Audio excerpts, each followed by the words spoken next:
In today's video, I'm going to teach you how to filter tasks in Asana. By the end, you'll know exactly how to narrow down your task list so you see only what matters right now.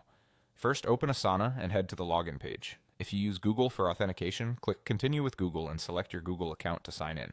If your organization uses a different method, just log in the way you normally would. Once you're in, you'll land on your Asana home or a recent project view. Next, open the project where you want to filter tasks. You can find it from the sidebar or your recent projects. Once the project loads, make sure you're in the list or board view where your tasks are visible. At the top of the task area, look for the filter option and click it to open your filtering controls. You'll see a section called Quick Filters. These are ready-made options you can apply with a single click to instantly refine your view. Use them to quickly show common sets of tasks, like items assigned to you or tasks due soon.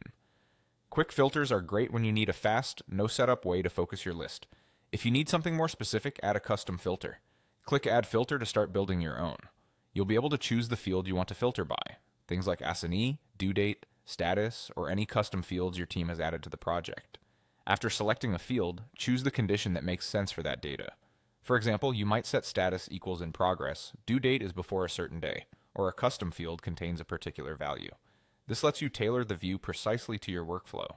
If your scenario calls for even more precision, click Add Filter again to layer on additional rules. Multiple filters work together to narrow the results, so you can combine criteria, like tasks assigned to you that are incomplete and due this week.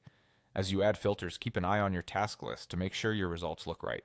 If nothing appears, your filters may be too restrictive. Remove one or adjust the values to broaden the view.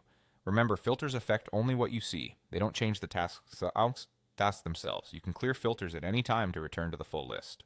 With quick filters for speed and custom filters for control, you'll be able to focus on the exact set of tasks you need to move your work forward.